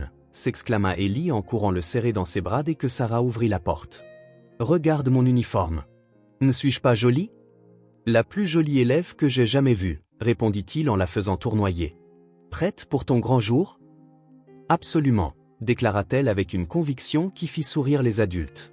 Le trajet jusqu'à l'école fut rempli des bavardages excités d'Ellie, ponctués de questions sur le déroulement des cours, la gentillesse des professeurs, et s'il y aurait d'autres nouveaux élèves comme elle. Depuis le siège passager, Sarah observait sa fille dans le rétroviseur, ressentant un mélange de fierté et d'une pointe de mélancolie. C'était un monde qu'elle n'avait jamais connu, une vraie rentrée des classes, l'appartenance à une communauté scolaire, la chance de développer tout son potentiel. Saint-Clair était installé dans un vieux bâtiment élégant aux murs de briques rouges couverts de lierre, avec une grande cour où des enfants de tous âges se rassemblaient, certains jouant, d'autres discutant en petits groupes. En voyant tant d'élèves, Ellie serra instinctivement la main de Sarah. « Et s'il ne m'aime pas ?» murmura-t-elle, un fugace moment d'insécurité perçant à travers sa confiance habituelle. « C'est impossible de ne pas t'aimer, » répondit Grayson en s'agenouillant à sa hauteur. « Sois juste toi-même, petite. Tout le reste se mettra en place. » À l'entrée de l'école, elles furent accueillies par la coordinatrice qui sourit chaleureusement à Ellie. « Bienvenue à Saint-Clair, Ellie, » dit-elle en lui tendant la main. « Nous sommes très heureux de t'avoir parmi nous. » Ellie jeta un coup d'œil à sa mère pour se rassurer. Sarah hocha la tête, l'encourageant. « Viens, je vais te montrer ta classe et te présenter tes nouveaux camarades, » continua la coordinatrice. « Ta maîtresse, Madame Bennett, est impatiente de te rencontrer. » Le moment des adieux était arrivé. Ellie serra fort sa mère dans ses bras, puis son oncle, avant de se tourner pour suivre la coordinatrice. À mi-chemin, elle s'arrêta et revint en courant. Tu as oublié quelque chose? Demanda Sarah en vérifiant le sac à dos d'Ellie. Non, murmura Ellie. Je voulais juste dire que je t'aime, maman. Et je t'aime aussi, oncle Grayson. Sur ce, elle se retourna et suivit la coordinatrice, ses petits pas déterminés la portant à travers les portes de l'école, son sac à dos bleu vif rebondissant légèrement sur ses épaules. Sarah la regarda jusqu'à ce qu'Ellie disparaisse à l'intérieur, sentant Grayson venir se tenir silencieusement à côté d'elle. Il lui prit la main et la serra doucement, un simple geste de réconfort et de connexion. « Elle ira bien », dit-il doucement. Sarah hocha la tête, incapable de parler, des larmes silencieuses coulant sur ses joues. Ce n'étaient pas des larmes de tristesse, mais plutôt une émotion si profonde que les mots ne parvenaient pas à la capturer. « C'est pour ça, dit-elle enfin, la voix tremblante. Pour des moments comme celui-ci, que je n'ai jamais abandonné. Même dans nos pires jours, quand nous n'avions rien à manger, quand tout semblait impossible. Pour qu'un jour, Ellie puisse avoir ce que je n'ai jamais eu. » Grayson lui serra à nouveau la main, comprenant parfaitement. « Et maintenant, vous avez toutes les deux une nouvelle chance, dit-il. Sa famille. » Sarah le regarda, cet homme qui était entré dans sa vie si soudainement et avait tout changé. Son frère. Son ami. Son soutien. Oui, acquiesça-t-elle en lui rendant sa poignée de main. Sa famille. Ensemble, les mains entrelacées, ils contemplèrent la cour de l'école où Ellie, la petite fille qui les avait réunis, commençait un nouveau voyage. Non plus seule, non plus démunie, mais entourée de l'amour d'une famille qui, contre toute attente, s'était retrouvée. Les semaines qui suivirent la rentrée d'Ellie furent remplies d'ajustements et de découvertes. Elle s'épanouit dans l'environnement scolaire comme une plante enfin exposée au soleil. Ses professeurs ne tarissaient pas d'éloges sur son intelligence et son enthousiasme. Ellie dévorait les connaissances avec une faim qui impressionnait tout le monde, comme si elle voulait rattraper chaque minute des années où elle n'avait pas été scolarisée formellement. Pour Sarah, les journées suivaient un rythme différent. Bien que la nouvelle maison soit accueillante et sécurisante, elle lui paraissait parfois étrange, comme si elle vivait dans un rêve dont elle pourrait se réveiller à tout moment. Elle passait des heures à arranger leurs quelques affaires de l'ancien appartement aux côtés de nouveaux meubles et objets, essayant de créer un espace qui lui ressemble vraiment. Mais une chose pesait plus lourdement chaque jour, la rencontre imminente avec ses parents biologiques. Grayson apportait régulièrement des nouvelles d'eux, combien ils étaient impatients de la voir, comment ils avaient préparé son ancienne chambre, comment ils comptaient les jours jusqu'à ce que leur famille soit à nouveau complète. Chaque nouvelle information suscitait chez Sarah un mélange d'espoir et d'appréhension. Un samedi après-midi, alors qu'Ellie coloriait à la table de la cuisine et que Sarah préparait le dîner, Grayson arriva à l'improviste. C'était devenu courant maintenant, il passait simplement, apportant de petits cadeaux ou juste sa présence calme. « J'ai apporté le dessert », dit-il en brandissant une boîte de tartes aux pommes de la boulangerie locale. « Et je voulais te parler de quelque chose. » Sarah reconnut le sérieux dans son ton et hocha la tête, lui faisant signe de s'asseoir. Ellie, plongée dans ses dessins, fit simplement un signe de la main à son oncle sans lever les yeux. « C'est à propos de maman et papa », dit Grayson une fois Sarah assise. « Ils ont demandé si tu te sentais prête à les rencontrer. Ils comprendraient tout à fait si tu as besoin de plus de temps, mais ils sont impatients, » termina Sarah avec un petit sourire. « Je comprends. » Grayson étudia son visage, cherchant des signes d'inconfort ou de peur. « Et toi? Comment te sens-tu » Sarah prit une profonde inspiration, pesant la question. Au cours des dernières semaines, d'autres souvenirs étaient revenus, des fragments de son enfance, des flashs de moments familiaux, le visage de sa mère chantant des berceuses, les grandes mains de son père la soulevant haut. C'étaient des souvenirs doux, apportant un sentiment d'appartenance qu'elle n'avait jamais ressenti auparavant. « Je pense que je suis prête, » dit-elle enfin. « J'ai toujours peur, bien sûr. C'est énorme, tout ça. Mais j'ai l'impression d'avoir déjà trop attendu. » Ils ont trop attendu. Ils savent que tu es différente maintenant, l'assura Grayson. Ils ne s'attendent pas à ce que tu sois la petite fille qui a disparu. Ils veulent juste rencontrer la femme incroyable que tu es. Sarah sourit, touchée par ces mots. Quand est-ce que ce serait? Ils ont suggéré dimanche prochain. Un déjeuner tranquille, juste nous 5. Rien de trop formel ou d'écrasant. Sarah regarda Ellie, qui les observait maintenant avec curiosité. Qu'en penses-tu, ma chérie? Tu veux rencontrer tes grands-parents dimanche prochain? Les yeux de la fillette s'écarquillèrent d'excitation. Tes parents? Ceux que tu as retrouvés après si longtemps? Oui, ma puce. Mes parents. Nos parents. Ellie frappa dans ses mains. Oui. Je peux apporter mon uniforme d'école pour leur montrer? Et mon cahier de dessin? Bien sûr, rit Sarah. Ils adoreront tout voir. Alors c'est réglé, conclut Grayson, visiblement soulagé. Dimanche, à midi. Je viendrai vous chercher. Les jours précédents, les retrouvailles s'estompèrent. Sarah se surprenait à répéter mentalement comment cela se passerait, ce qu'elle dirait, craignant d'être trop émotive pour parler. La nuit, elle rêvait de la maison de son enfance, se réveillant avec le sentiment vivace qu'elle venait juste d'y être. Pendant ce temps, Ellie se consacrait à un projet secret, passant des heures penchée sur des feuilles de papier avec des crayons de couleurs éparpillés, interdisant à Sarah ou Grayson de regarder jusqu'à ce qu'il soit terminé. C'est un cadeau spécial, expliquait-elle mystérieusement. Pour les nouveaux grands-parents. Pour qu'ils connaissent notre famille. La veille de la rencontre, alors que Sarah préparait leurs vêtements, Ellie révéla enfin son projet. Un grand dessin coloré de 5 personnes se tenant la main, une femme, une petite fille, un homme grand et un couple plus âgé. Au-dessus d'eux, en lettres lumineuses et soignées, elle avait écrit « Notre famille complète ». C'est magnifique, Ellie, dit Sarah, la voix tremblante d'émotion. Ils vont t'adorer. Tu crois qu'ils m'aimeront? Demanda Ellie, soudainement incertaine. Ils t'adoreront, l'assura Sarah avec une étreinte. Tout comme moi. Dimanche matin, la nervosité de Sarah atteignit son paroxysme. Elle changea 3 fois de vêtements, ne sachant pas ce qui était approprié pour rencontrer les parents que l'on n'a pas vus depuis 20 ans. Aucun guide n'existait pour une telle situation. Elle opta finalement pour une simple robe bleu clair, attacha ses cheveux en un chignon décontracté et n'appliqua qu'un léger maquillage. Elle voulait avoir l'air présentable, mais rester elle-même ou la Sarah qu'elle était devenue, pas une version idéalisée de l'Amélia perdue. Grayson arriva ponctuellement à midi, l'air également un peu anxieux malgré ses tentatives de le cacher. Pendant le trajet en voiture jusqu'à la maison de ses parents, il essaya de bavarder sur la météo, les progrès d'Ellie à l'école, des nouvelles diverses, mais la tension était palpable. C'est normal d'avoir peur, dit-il finalement alors qu'il s'arrêtait à un feu rouge. Eux aussi. Eux aussi? Demanda Sarah, surprise. Bien sûr. Ils sont terrifiés que tu ne les aimes pas. Que tu les trouves trop vieux ou trop différents. Ils ont peur de dire la mauvaise chose, de trop te brusquer. Sarah n'avait jamais envisagé cette possibilité, que ses parents puissent aussi se sentir peu sûrs d'eux, vulnérables. Elle n'avait imaginé que leur joie, pas les émotions complexes que les retrouvailles susciteraient en chacun d'eux. Tout ira bien, intervint Ellie depuis la banquette arrière avec un optimisme enfantin. Nous sommes une famille maintenant. Les familles restent ensemble. Sarah et Grayson échangèrent un regard reconnaissant, tous deux réconfortés par la confiance inébranlable de la fillette. Après 20 minutes, ils s'engagèrent dans un quartier calme bordé d'arbres aux maisons bien entretenues avec des jardins fleuris.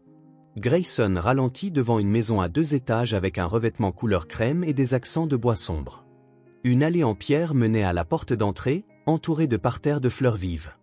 La voici, annonça-t-il en se garant. La maison où nous avons grandi. Sarah regarda par la fenêtre, ressentant une vague de reconnaissance. La peinture était différente et le jardin avait changé, mais la structure était la même. Et le grand chêne dans la cour était toujours là. La familiarité fit s'emballer son cœur. « Je me souviens de cet arbre, » murmura-t-elle. « Tu m'aidais à y grimper. » Grayson sourit, clairement ému. « Oui. Maman s'inquiétait, mais papa disait toujours que c'était bon pour forger le courage. Laisse la fille explorer le monde, disait-il. » Pendant un moment, aucun ne parla. Ils étaient tous deux perdus dans leurs souvenirs, ceux de Grayson vifs et intacts, ceux de Sarah fragmentés mais toujours puissants. « Nous sommes prêts, dit enfin Sarah en se tournant vers Ellie. Allons rencontrer tes grands-parents? Ellie hocha la tête, serrant son dessin et le petit sac à dos d'affaires scolaires qu'elle insistait pour leur montrer. Tous les 3 se dirigèrent vers la porte d'entrée. À chaque pas, le cœur de Sarah battait plus fort. Quand ils atteignirent la porte, elle eut le sentiment surréaliste d'entrer dans un moment qui transcendait le temps, où le passé et le présent fusionnaient. Grayson sonna. Des pas rapides retentirent à l'intérieur de la maison. La porte s'ouvrit en grand, révélant un homme grand aux cheveux maintenant complètement gris, mais aux mêmes yeux verts intenses que Grayson et Sarah. À côté de lui se tenait une femme de taille moyenne, ses cheveux bruns parsemés d'argent, son visage marqué par les années mais toujours charmant, portant la même expression douce que Sarah commençait à se rappeler de ses souvenirs. Le temps sembla se figer. Personne ne parla, pas même Ellie, habituellement si bavarde. C'était comme si tout le monde comprenait à quel point ce moment était sacré, trop précieux pour des paroles vaines. Ce fut la femme, Elizabeth Cole, qui rompit finalement le silence, sa voix tremblante. « Amelia. Ma Amelia. » Sarah sentit des larmes chaudes couler sur son visage, sans chercher à les cacher ou à les retenir. « Maman, » dit-elle simplement, le mot sonnant étrange et pourtant parfaitement naturel. Comme si une barrière invisible s'était rompue. Elizabeth fit un pas en avant et étreignit Sarah. C'était une étreinte longue et serrée, remplie de 2 décennies de désir et d'amour. Thomas, le père, les rejoignit, ses bras forts les encerclant toutes les deux, des larmes coulant librement sur son visage ridé. Grayson se tenait à côté d'Ellie, tous deux regardant avec émotion. La petite fille s'accrochait à la main de son oncle, les yeux écarquillés devant l'intensité de la scène. Quand ils se séparèrent enfin, Thomas prit le visage de Sarah entre ses grandes mains, étudiant chaque trait comme pour le mémoriser à nouveau. « Tu es magnifique, » dit-il, la voix rauque d'émotion. « Aussi belle que ta mère. » Sarah sourit à travers ses larmes. « Vous deux, vous n'avez pas tant changé que je le pensais. » « Le temps passe lentement quand on vit d'espoir, » dit Elizabeth, ne lâchant pas la main de sa fille. Son regard tomba alors sur Ellie, qui les observait avec curiosité. « Ce doit être notre petite fille. » Ellie fit un pas en avant, soudain timide. « Salut, » dit-elle doucement. « Je m'appelle Ellie. J'ai fait un dessin pour vous. » Thomas s'agenouilla, avec difficulté apparemment, pour croiser son regard. « Nous sommes si heureux de te rencontrer, Ellie. Puis-je voir ton dessin ?» Avec fierté, Ellie tendit son œuvre d'art. Thomas et Elizabeth l'examinèrent avec une admiration sincère, pointant du doigt les petits détails et souriant aux figures colorées représentant leur famille nouvellement réunie. « C'est la plus belle image que j'ai jamais vue, » déclara solennellement Thomas. « Nous l'accrocherons au mur du salon, à la place d'honneur. » Les yeux d'Ellie pétillèrent de joie. « Vraiment ? » ?»« Absolument, » confirma Elizabeth. « Elle doit être là où tout le monde peut la voir. » « J'ai aussi apporté mon sac à dos, » continua Ellie, encouragée par leur accueil chaleureux. « Je veux vous montrer mes cahiers et mes œuvres d'art de l'école. »« Nous avons hâte de tout voir, » dit Elizabeth. « Mais d'abord, et si nous entrions ? Nous avons préparé un déjeuner spécial avec tous les plats préférés que tu aimais quand tu étais petite, Amelia. J'espère que tu les aimes toujours. » Sarah sentit une chaleur inonder sa poitrine à la mention de son prénom de naissance. Ce n'était pas inconfortable, juste différent, comme si Amelia et Sarah étaient 2 parties de la même personne qui commençaient enfin à fusionner. « Je suis sûre que j'adorerais, » répondit-elle en souriant. « Et s'il vous plaît, appelez-moi Sarah pour l'instant. C'est le nom que j'ai connu toutes ces années. » « Sarah, » répéta Thomas en hochant la tête. « C'est un joli nom. » Ils entrèrent, et une fois de plus, Sarah fut submergée par un sentiment écrasant de familiarité. L'agencement était le même, bien que certains décors aient changé. Dans le salon, au-dessus de la cheminée, elle remarqua quelque chose qui la fit s'arrêter, une photo encadrée d'elle enfant, entourée de bougies partiellement fondues. « Chaque année, à l'anniversaire de ta disparition, nous allumions des bougies, » expliqua Elizabeth en suivant le regard de Sarah. « Pour éclairer ton chemin de retour ?» Sarah ne put formuler de réponse, l'émotion lui serrant la gorge. Mais elle n'en avait pas besoin. Le moment parlait de lui-même, l'amour débordant dans une compréhension silencieuse. Ils déjeunèrent dans la salle à manger ensoleillée, où la table était dressée avec la plus belle vaisselle, des fleurs fraîches, tout arrangé pour rendre l'occasion spéciale. La conversation coula étonnamment bien, en grande partie grâce à Ellie, qui charma ses grands-parents avec des histoires d'école et une curiosité sans fin pour le passé. Plus tard, pendant qu'Ellie partageait ses cahiers avec Thomas, qui écoutait attentivement chaque détail de ses leçons, Elizabeth conduisit Sarah à l'étage, vers une porte fermée au bout du couloir. « Nous avons gardé ta chambre, » dit Elizabeth avec hésitation. « Pas exactement comme elle était, nous l'avons un peu modernisée au fil des ans, imaginant comment tu grandirais. Si c'est trop étrange, nous ne sommes pas obligés d'entrer. Je veux la voir, » la rassura doucement Sarah. La chambre était une combinaison du passé et d'un présent imaginé. Les murs étaient toujours peints du même vert tendre dont Sarah avait commencé à se souvenir. Le lit était plus grand, évidemment remplacé alors qu'ils imaginaient Amelia grandir. Une bibliothèque contenait des livres pour enfants sur les étagères inférieures, et des volumes plus avancés aux fictions, histoire, sciences sur les étagères supérieures. Sur le bureau se trouvaient des cadres photos avec des progressions d'âge numérique montrant à quoi Amelia pourrait ressembler à 10, 15, 20 ans. Notre détective privé nous a aidés avec les projections d'âge, murmura Elisabeth. Pour les avis de recherche. Sarah s'approcha des images, étudiant cette vie alternative qu'elle n'avait jamais vécue. C'était surréaliste et déchirant de voir qui elle aurait pu être, l'adulte que ses parents avaient imaginé alors qu'ils cherchaient année après année. Nous n'avons jamais perdu espoir, dit Elisabeth, les larmes coulant silencieusement. Pas un seul jour. Même quand les gens nous disaient de tourner la page, d'accepter. Nous savions juste, au fond de nous, que tu étais vivante, quelque part. Sarah serra sa mère dans ses bras, sentant son corps frêle trembler. « Je suis désolée pour tout ce que vous avez traversé, » murmura-t-elle. « Pour toute la souffrance. » Elisabeth recula, prenant le visage de Sarah entre ses mains. « Non, ma chérie. C'est nous qui sommes désolés. De ne pas avoir pu te protéger. D'avoir laissé cela arriver. » « Ce n'était pas votre faute, » insista Sarah. « Regarde, ça s'est bien terminé finalement. Nous sommes ici, ensemble. C'est ce qui compte maintenant. » Quand elles redescendirent, elles trouvèrent Thomas, Grayson et Ellie assis par terre dans le salon, regardant un vieil album photo, ou le même que Grayson avait montré à Sarah des semaines auparavant. Plusieurs autres étaient empilés à proximité, remplis de souvenirs de la famille Cole. « Papy me montre des photos de maman quand elle était petite, comme moi, » s'exclama Ellie. Et oncle Grayson avait des cheveux tellement drôles. Tout le monde rit, et Sarah les rejoignit par terre, formant un cercle autour des photos éparpillées. Passé, présent et futur se fondant en un moment parfait d'harmonie. Contemplant les visages joyeux de ses parents, la fierté dans les yeux de Grayson et le bonheur simple d'Ellie, Sarah ressentit une certitude qu'elle n'avait jamais connue. Malgré les années perdues, malgré toute la douleur et les difficultés, elle n'avait jamais cessé d'être aimée. Et maintenant, enfin chez elle, elle pouvait commencer à construire l'avenir qu'elle avait toujours mérité. Octobre arriva, apportant un dimanche particulièrement ensoleillé, un de ces jours qui ressemblent à un cadeau au milieu des saisons changeantes. Le ciel était d'un bleu irréel, sans un nuage, et une douce brise agitait les feuilles, certaines commençant déjà à dorer. C'était le jour parfait pour un pique-nique au parc. Thomas avait suggéré de célébrer non seulement les retrouvailles de la famille, mais aussi le premier mois d'Ellie à l'école, où elle continuait d'étonner ses professeurs par sa soif de connaissances. Ils choisirent Golden Park, l'endroit même qui détenait tant de souvenirs d'enfance de Sarah et Grayson. C'était comme boucler la boucle, revenir là où ils avaient tant partagé avant que le destin ne les sépare, et au même endroit où Sarah avait récemment rappelé son premier flash de mémoire en voyant Grayson pousser Ellie sur une balançoire.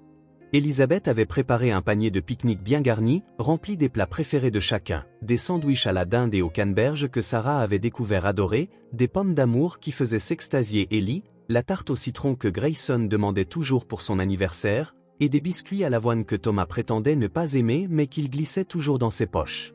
Assise maintenant sur une couverture à carreaux étendus sur l'herbe, Sarah observait la scène avec un sentiment de plénitude qu'elle n'aurait jamais cru possible. Tout près, Thomas apprenait à Ellie à faire voler un simple cerf-volant qu'ils avaient fabriqué la veille. Le visage de l'enfant brillait d'une joie concentrée, ses yeux fixés sur le cerf-volant coloré dansant sur fond de ciel bleu. « Plus de ficelles, papy. Il veut aller plus haut !» criait Ellie, tandis que Thomas expliquait patiemment les courants d'air et l'équilibre. Non loin de là, Elisabeth et Grayson rangeaient les restes du pique-nique. Sarah sourit au son du rire de sa mère, un bruit qui, jour après jour, devenait plus rassurant et familier. Il y avait encore des moments où Sarah se sentait comme une visiteuse dans cette nouvelle vie, comme si elle jouait un rôle dans une pièce sur une famille heureuse. Mais ensuite, un regard de Grayson, un contact de sa mère, un appel de son père, et tout s'emboîtait parfaitement, comme si cela avait toujours été ainsi. Les semaines précédentes avaient été des montagnes russes émotionnelles. Leurs retrouvailles initiales, si pleines de larmes et d'étreintes, avaient laissé place à une période de redécouverte mutuelle. Sarah apprenait à connaître ses parents chaque jour, non seulement les souvenirs revenant lentement de sa petite enfance, mais aussi qui ils étaient maintenant, comment 2 décennies de recherche les avaient changés. Thomas, autrefois homme d'affaires carriériste, avait pris sa retraite anticipée pour se consacrer entièrement à la recherche de sa fille. Il était devenu actif dans des associations soutenant les familles d'enfants disparus, transformant sa propre douleur en aide pour les autres. Elisabeth, ancienne professeure de littérature, n'avait jamais repris l'enseignement à plein temps. Au lieu de cela, elle écrivait des livres pour enfants, des histoires sur une petite exploratrice parcourant le monde et trouvant toujours son chemin de retour. « C'était ma façon de te garder en vie », expliqua-t-elle à Sarah, les larmes aux yeux. « Où que tu sois, je t'imaginais dans tes propres aventures. » Les histoires d'Elizabeth étaient maintenant devenues les préférées d'Ellie à l'heure du coucher. « À quoi penses-tu » demanda Grayson, interrompant les pensées de Sarah alors qu'il s'asseyait à côté d'elle sur la couverture. Sarah sourit à son frère. Leur relation évoluait également, trouvant un équilibre entre le lien d'enfance perdu et la nouvelle amitié adulte qu'ils construisaient jour après jour. « À quel point la vie est imprévisible » répondit-elle honnêtement. Il y a 2 mois, Ellie et moi étions seuls dans un minuscule appartement, sans perspective, sans passé, sans avenir certain. Et maintenant ? Et maintenant, tu as une famille, termina Grayson, suivant son regard vers l'endroit où Ellie sprintait après le cerf-volant que Thomas avait lâché exprès pour qu'elle puisse le sauver. Oui, acquiesça Sarah. Une famille.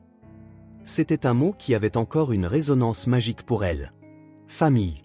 Pendant tant d'années, sa famille avait été Ellie, seule. Maintenant, soudain, il y avait des parents, un frère, une histoire, des racines. Tu sais ce que maman m'a dit hier ? Continua Grayson, arrachant distraitement des brins d'herbe. Que pour la première fois en 20 ans, elle a dormi toute la nuit sans se lever pour vérifier si le téléphone fonctionnait, juste au cas où quelqu'un appellerait avec des nouvelles de toi. Sarah sentit sa poitrine se serrer. Ça fait encore mal de penser à tout ce qu'ils ont traversé. Il dirait que ça en valait la peine, répondit simplement Grayson. Chaque minute d'attente, chaque nuit blanche, tout cela en valait la peine pour ça. De l'autre côté de la pelouse, Elizabeth s'était jointe au jeu du cerf-volant, aidant Ellie à rembobiner la ficelle.